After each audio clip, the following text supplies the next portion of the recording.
Le doy la bienvenida a mi invitado esta noche, el expresidente de Colombia y actual senador por Antioquia del Centro Democrático, Álvaro Uribe Vélez. Me acompaña vía Skype desde Bogotá. Senador, expresidente, gracias por esta entrevista de nueva cuenta. A usted, Fernando, muchas gracias. Un saludo a todos los televidentes. Gracias, es usted muy amable. Bueno, de entrada me parece que están insatisfechos con esta reunión, pero déjeme preguntarle algo que muchos colombianos se preguntan y que muchos de los miembros de la comunidad internacional también. Para usted, ¿cumplió el presidente Santos con la expectativa en esta reunión? Fernando, antes de la reunión yo guardé silencio. Usted sabe que yo he venido en esta lucha contra la tiranía de Venezuela hace muchos años. Conocidas las conclusiones de la reunión, yo me hago estas preguntas o me hago estas reflexiones. ¿Por qué no hay una sola respuesta a las familias que han sido expulsadas colectiva e ilegalmente de Venezuela, violando los acuerdos de la ONU, la Carta Interamericana, el acuerdo de la OEA? ¿Por qué no se ha dicho nada sobre las casitas que les quitaron a esas familias, las pertenencias que perdieron? Hay gran cantidad de familias que están separadas forzosamente por esta acción de la tiranía de Venezuela. ¿Por qué no se ha dicho nada de los colombianos que secuestran en La Guajira, los pasan a Venezuela, allí los tienen como cautivos el grupo terrorista FARC hasta que le quitan el último centavo a la familia colombiana? ¿Por qué no se dijo nada de lo que pasa en el Catatumbo, otra región limítrofe? Allí la FARC tiene 7.000 hectáreas de coca y la FARC desde Venezuela ejerce control territorial con explosivos, armas, extorsión y coca, y los protege Maduro. Lo mismo en Arauca. En el departamento colombiano de Arauca los ciudadanos tienen que pasar periódicamente al otro lado, a la ciudad venezolana vecina, a pagarle extorsión a los grupos terroristas FARC y ELN, que están allí cómodamente aposentados, protegidos por la dictadura de Maduro. De nada de esto se ha hablado, como tampoco de esas incursiones que ya no son esporádicas por razones de frontera, sino periódicas, que ya no son espontáneas, errores por razones de frontera, sino premeditadas y dolosas de la Guardia Nacional de Venezuela a Colombia, violando la soberanía, asesinando indígenas, o de los aviones venezolanos al espacio aéreo colombiano. Y todos estos puntos, como usted lo menciona, no se trataron, al menos en la conferencia de prensa. No sabemos si a puertas cerradas se habló de esto, de cada uno de estos, pero aquí voy a vincular otro tema, y me va a perdonar, expresidente, pero quisiera escuchar su opinión. Resulta contradictorio cuando usted me habla de todos estos puntos tan delicados como el tema de derechos humanos, como el tema fronterizo, como el tema en el que plantean ustedes, pues también la conflictiva con la oposición venezolana y las incursiones aéreas, pensar en Venezuela como un garante para el proceso que se está siguiendo por la paz con las FARC en La Habana. Es completamente contradictorio pensar que puede haber un garante que hoy por hoy tiene un conflicto con el gobierno del país. ¿Qué opina usted acerca de esto? Nosotros en el Centro Democrático siempre nos hemos opuesto a eso, porque Venezuela tiene una tiranía. Allí no se respetan los valores democráticos. Y Venezuela lo que ha hecho es albergar al terrorismo colombiano. Lo sigue albergando. No es sino ir al Catatumbo, ir a Arauca, ir a la Guajira colombiana, al departamento del Cesar. Entonces uno no entiende que se escoja como garante al gobierno que ha sido el protector de este grupo terrorista. Y uno de los problemas que vemos en la política internacional de Colombia es que está condicionada por eso.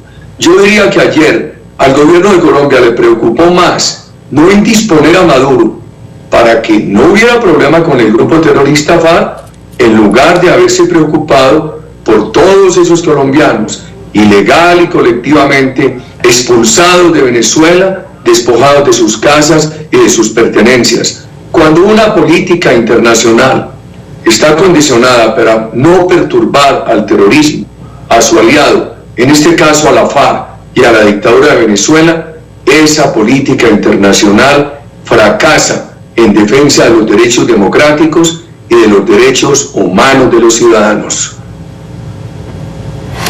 Y esa es la siguiente pregunta. Para estas decisiones, para este encuentro, ¿qué tanto peso cree usted que tenga el tema de las FARC, el Venezuela ser garante para que precisamente se fijen estas posturas con 7 puntos que para muchos no dejaron nada en claro, para muchos de ustedes no tocaron los puntos más álgidos y para muchos otros no quedó claro cuál será esa forma progresiva de arreglar la situación en la frontera? ¿Qué tanto le pesa al gobierno del presidente Santos este condicionamiento de Venezuela estando en el medio de lo que son los procesos de paz? ¿Cree que es el factor determinante de lo que estamos viendo y vimos el día de ayer? Le pesa totalmente, Fernando, y ha pesado en los últimos años. Esta crisis de la frontera lleva 3 años. Lo que pasa es que ahora hubo unos hechos muy relevantes, como la afectación a todas estas familias, que llamaron la atención sobre la crisis. Pero la tiranía ha tenido cerrada la frontera, ha tenido divididos a los ciudadanos de frontera, acabó con ese derecho natural que es la libertad de la frontera. Ha habido una violencia enorme propiciada por la tiranía. Usted sabe que este gobierno de Venezuela ha armado los colectivos, que son grupos privados criminales, ha incitado al odio de clases, ha estimulado a la Guardia Nacional de Venezuela para que proceda como el azote contra la oposición de Venezuela y contra los débiles, que son los colombianos que han vivido allí durante muchos años. Esta crisis de frontera, el gobierno Santos no la ha querido enfrentar, ni en los últimos 3 años, ni ayer. ¿Por qué? Por temor a la FARC, porque el elemento que prevalece es el propósito del gobierno de no irritar a la FARC, porque el gobierno lo que quiere es, a cualquier costo, barriendo con la Constitución colombiana, afectando todas las normas democráticas, poder negociar con la FARC. Y entonces el gobierno dice que la dictadura de Venezuela es fundamental para esa negociación y no defiende a los colombianos ni se solidariza con la oposición de Venezuela frente a todos estos desafueros, estos desmanes de la dictadura de Venezuela. El presidente Uribe, déjeme marcar una pausa para continuar escuchando su punto de vista en torno a esto, a lo ocurrido ayer y a lo que pueda ocurrir, porque quiero ahondar un poco en su perspectiva hacia los próximos días.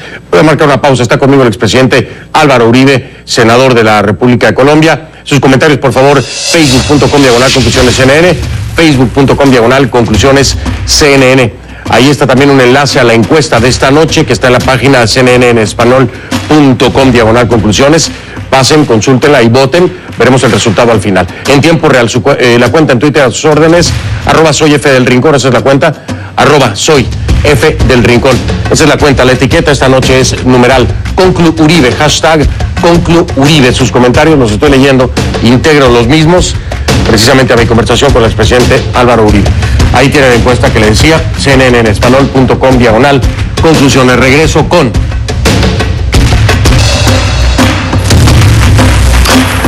Bien, estamos de vuelta, continúo, nada más que en este momento tendré que hacerlo. Ya está en Skype de nueva cuenta, lo tenía ya telefónica, pero está de nueva cuenta ya en Skype. Afortunadamente el expresidente de Colombia y actual senador por Antioquia del Centro Democrático, Álvaro Uribe Vélez, me acompaña desde Bogotá. Expresidente Uribe, el expresidente Andrés Pastrana mandó una opinión en Twitter, así como lo hizo usted durante el día de hoy. Dice, oyendo, desde Quito obviamente, a Juan Manuel Santos, le salimos a deber a Nicolás Maduro por la violación de los derechos humanos de los colombianos. ¿Usted lo percibió así también?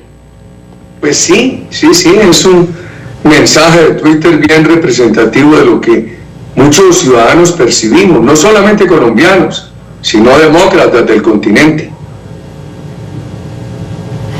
Salieron a deber. ¿Qué es lo que debía haber hecho desde su perspectiva? Usted fue presidente, y si se hubiera presentado una situación de este tipo, ¿cuál debió haber sido el paso a seguir? Y voy a ubicarlo en el tiempo en el que aún no se hablaba de una reunión, en el tiempo en el que en la OEA no hubo quórum para que se diera una reunión. ¿Qué hubiera hecho el expresidente Álvaro Uribe en esta situación? Primero, yo hubiera hecho como gobierno lo que el Partido Centro Democrático ha venido haciendo. Nosotros presentamos a la Comisión Interamericana la demanda pidiendo para esos colombianos medidas cautelares. Estamos presentando a la Corte Penal Internacional una denuncia contra el gobierno de Venezuela, contra el tirano que lo dirige, por violación de todas estas normas. Allí hay un genocidio contra la población colombiana. Yo creo que hay que acudir a todas las herramientas internacionales y el gobierno colombiano debería hacerlo. En los gobiernos que yo presidí, Fernando, siempre se dijo que yo tenía muy malas relaciones con Chávez, que con Maduro, que con Correa. A mí me tocó bombardear a la FARC en la selva de Ecuador, no por bombardear al Ecuador, país al que le tengo todo el respeto, sino porque ese grupo terrorista violaba la soberanía ecuatoriana, usurpaba su selva y desde allí mantenía el control del secuestro de Ingrid Betancourt y de tantos ciudadanos.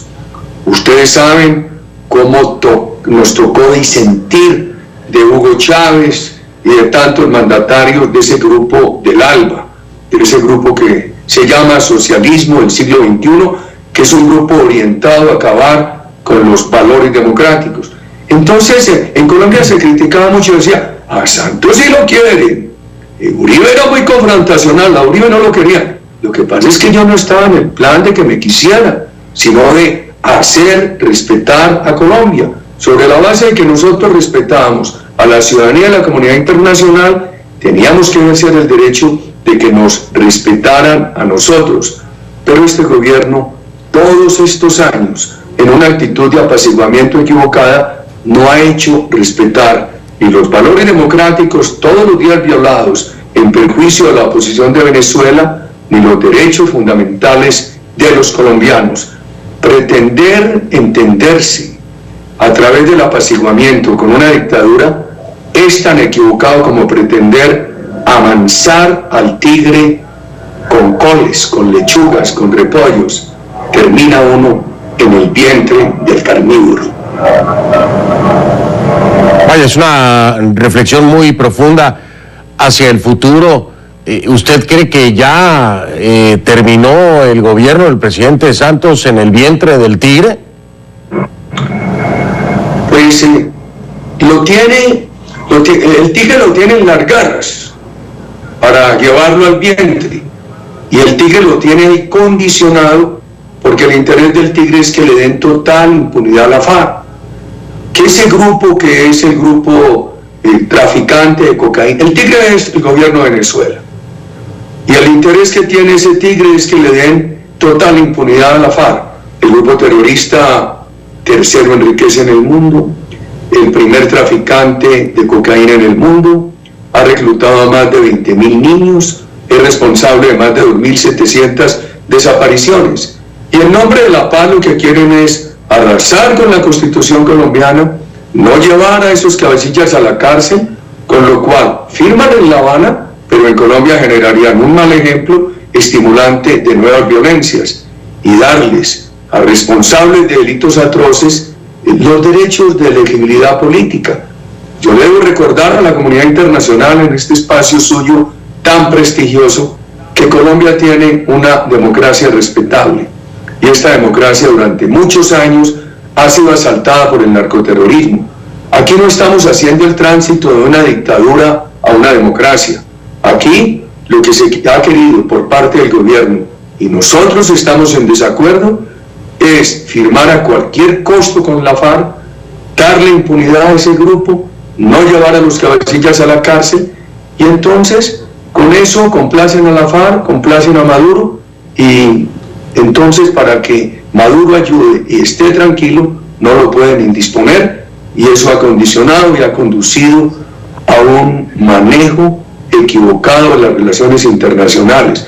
Hasta hace 4 semanas le hicieron pensar al país que todo iba muy bien, porque era sonrisita va, sonrisita viene con Maduro, con todos los del ALBA, no había reclamos, pero el gobierno de Colombia iba muy bien porque estaba sometido a todo, y hemos visto cómo le han pagado ese manejo, cómo le han pagado de mal. Expresidente, se me va el tiempo, déjeme preguntarle, ¿va a estar mañana usted, va a asistir al acto que está, ya sabemos que firmó el documento? Me dicen que tenemos un poco más de tiempo, gracias a la producción que nos está ayudando ahí con los tiempos. Entonces, bueno, dígame de una vez, ¿va a asistir mañana al acto que está convocando Gaviria precisamente para este documento? Pues a mí me había llamado el expresidente Pastrana, que era para firmar otra. Usted sabe que hay un grupo de expresidentes que venimos firmando unos documentos periódicamente.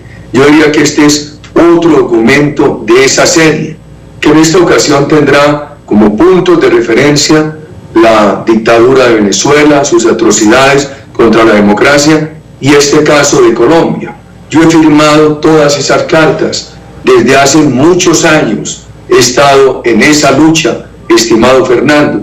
Mañana, por mis deberes en el Congreso de Colombia, reuniones que tengo en esta campaña política, en la reunión no podré estar, pero yo le dije desde hace 2 semanas al expresidente Pastrana, y a quien coordina esas cartas, que pusieran mi firma, como ha sido lo normal, como es lo que he hecho después de tantos años de estar en esta batalla contra la dictadura del vecino, y que el expresidente Pastrana me represente mañana, porque a la reunión no puedo asistir. Bueno, pero ahí está presente en firma y claro, bueno, puedo poner como antecedente también la participación en el acuerdo de Panamá, si no estoy equivocado, en ese documento que se firmara, también el expresidente Uribe formaría parte de los firmantes. Ahora, dígame usted una cosa que le preguntaba el otro día a José Miguel Vivanco de Human Rights Watch, y se lo pregunto con las mismas palabras. Bueno, no con las mismas, pero ¿cree usted que sirven de algo los organismos como la Comisión Interamericana de Derechos Humanos, la Organización de Estados Americanos, la OEA, en casos como este? Es decir, cuando el Procurador General de la República dice que va a llevar las violaciones a derechos humanos a la Corte Internacional de la Haya, cuando el Defensor del Pueblo habla de lo mismo, cuando tenemos estos organismos para poder demandar, para poder denunciar violaciones a derechos humanos, a derechos fundamentales, dígame usted algo, sinceramente, expresidente, ¿cree que sirven de algo estos organismos para obligar a que haya responsables por estas violaciones? Parecerían hoy controlados por el petróleo, los regalos de la dictadura de Venezuela y los dogmas ideológicos de la tiranía. Esos organismos deberían hacer una reflexión. Es increíble que la OEA ni siquiera hubiera aceptado citar a los cancilleres. Usted me permite contarle a la comunidad internacional, a sus televidentes, mi reflexión sobre una de las cortinas de humo de la tiranía de Venezuela. Adelante, por favor. Porque ellos acusan que la economía venezolana está en quiebra por la guerra económica de Colombia. No, eso es totalmente falso. Allá tenían 11.000 industrias, tienen 5.000 trabajando en los mínimos. Han expropiado 7 millones de hectáreas, las tienen improductivas, no solamente pueden comer lo que importa. Y lo más grave, tienen un grupo de corruptos válidos y favoritos de Chávez y de Maduro, quienes han controlado los negocios, especialmente un país que asigna negocios de importación de 50, 60 mil millones de dólares. Los han controlado corruptamente los boliburgueses. Ese grupo de corruptos del gobierno, empotrado en el gobierno, ha sido el grupo que ha saqueado los recursos de Venezuela. Mucha cantidad de ese dinero está en el extranjero. Ojalá lo confiscaran.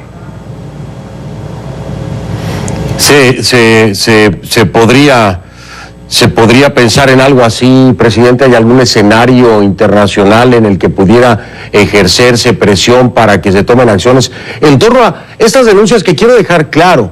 Hoy aquí el expresidente Álvaro Uribe las presenta, pero que son repetidas a través de las voces de otros expresidentes de otros países. Es decir, hay un consenso que lo acompaña, expresidente Uribe. Pues yo no sé qué consenso haya. Creo que se está creando, porque durante muchos años la oposición democrática de Venezuela ha estado muy sola y ha habido solamente unas pocas voces que los hemos acompañado. Y a eso ha valido que la dictadura diga que la violencia en Venezuela es por los paramilitares que supuestamente yo les he mandado, cuando ellos lo que han hecho es crear allí grupos criminales, los colectivos. Ellos lo que han hecho es estimular el narcotráfico, permitir que personas vinculadas al gobierno se beneficien de ese negocio criminal. Ellos lo que han hecho es permitir que grupos terroristas de Colombia utilicen a Venezuela como lugar de cautiverio de sus rehenes, como lugar de escape frente a la fuerza pública colombiana, etc. Entonces, ¿qué te digo, Fernando? Ojalá haya un consenso. Ojalá la comunidad internacional rodee a la oposición democrática de Venezuela y en este caso rodea a Colombia para exigir que esas familias que las tienen separadas, unos en Venezuela y otros en Colombia, sin poder reunirse las familias. ¡Qué dolor! Esas familias despojadas de sus casitas, de sus pertenencias, esas familias torturadas o juzgadas, a esas familias se les repare. Y ojalá los dirigentes, los gobiernos de América Latina reaccionaran, pero los gobiernos de América Latina han sido cobardes y permisivos. Han incumplido con la OEA, porque la Carta Democrática exige que cada gobierno no solamente respete los derechos democráticos al interior de su país, sino que vigile que se cumplan en otros países. Y no se atreven a denunciar lo que ocurre con los derechos democráticos de Venezuela. Aquí hay que pedir una reacción no solamente de los organismos internacionales, sino de cada gobierno en particular, de los signatarios de la OEA que han sido permisivos y pusilánimes con la dictadura de Venezuela. Expresidente Álvaro Uribe Vélez, senador de la República, le agradezco mucho el haber estado aquí con nosotros. Gracias por esta entrevista, expresidente, y estaremos al pendiente del desarrollo. Aquí le hemos dado el seguimiento desde el principio. Muchas gracias, Fernando. Buenas noches y muy amable.